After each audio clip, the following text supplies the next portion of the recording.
Saudações a todos, vamos iniciar mais uma aula dedicada a estudar a termodinâmica, mais especificamente a teoria cinética dos gases. Dando prosseguimento, então, aqui tratando sobre o teorema da equipartição de energia e considerando uma molécula composta por dois átomos. E aqui nós verificamos, durante a última aula, nós escrevemos a energia cinética de translação associada à molécula composta por dois átomos e iniciamos aqui o produto escalar entre o vetor velocidade do centro de massa e o vetor velocidade do centro de massa, e fora outrora apresentado em aulas anteriores os graus de liberdade, que são efetivamente 6 graus de liberdade.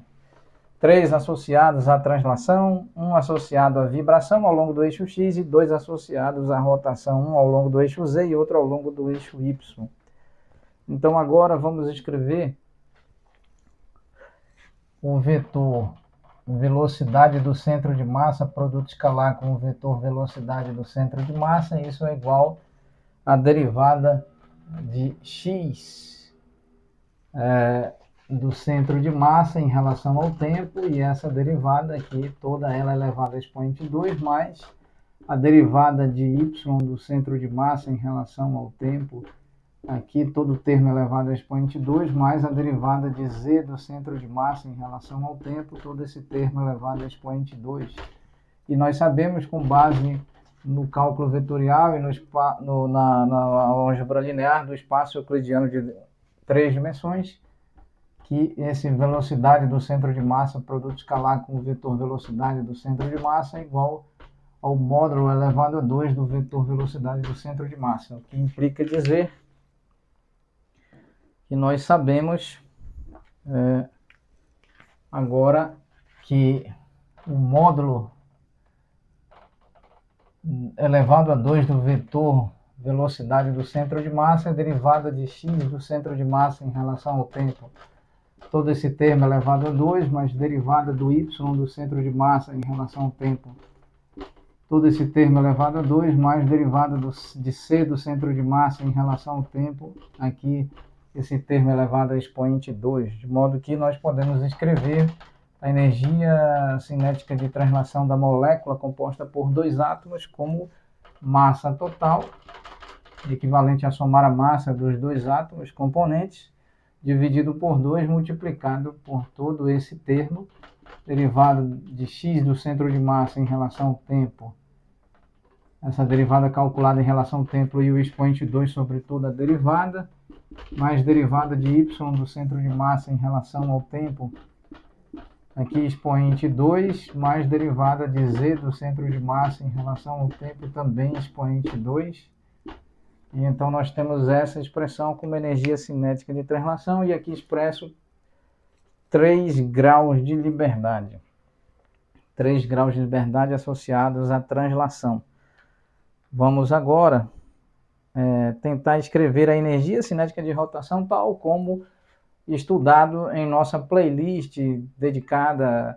Nós temos uma outra playlist exibida no nosso canal, intitulado Professor Damião Meira, canal este sediado e hospedado na plataforma do YouTube, e uma das playlists dedica-se e versa sobre mecânica clássica. Lá nós estamos desenvolvendo gradativamente a mecânica clássica associada a estruturas corpusculares, a estruturas pontuais ou pontiformes, bem como estamos estendendo para estruturas sólidas, por assim dizer, corpos extensos formados por N partículas, onde o número N de partículas em geral, em termos macroscópicos, é da ordem de 1 mol ou múltiplo de 1 mol, ou seja, vários mols, onde 1 mol está associado ao número de Avogadro, que é da ordem de 10 elevado a 23 partículas.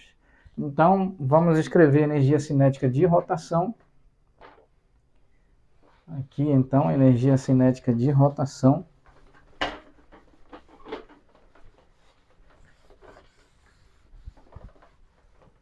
A energia cinética de rotação, energia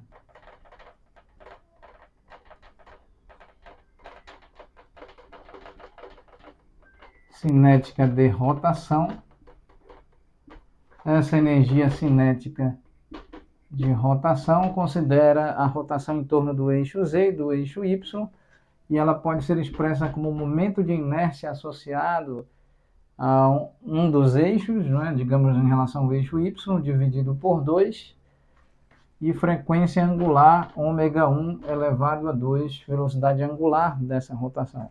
Mas o outro termo, onde também nós podemos calcular, para o qual nós podemos calcular um momento de inércia I2 dividido por 2, e aqui ômega 2 elevado a 2 associado à velocidade angular relativa à rotação. Então nós temos a energia cinética de rotação.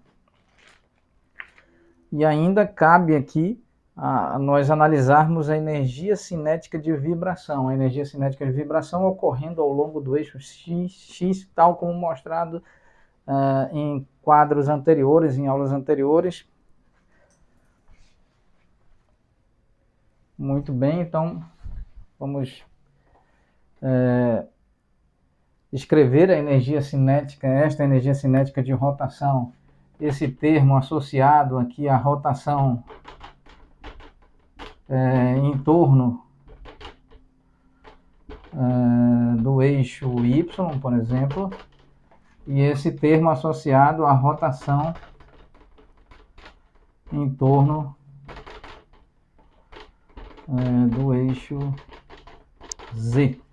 Muito bem, vamos ir considerando que a molécula composta por dois átomos, os dois átomos estão distribuídos ao longo do eixo X de maneira simétrica em relação à origem do sistema de coordenadas. Vamos encerrar a aula nesse ponto, retomaremos oportunamente. Muito obrigado a todos.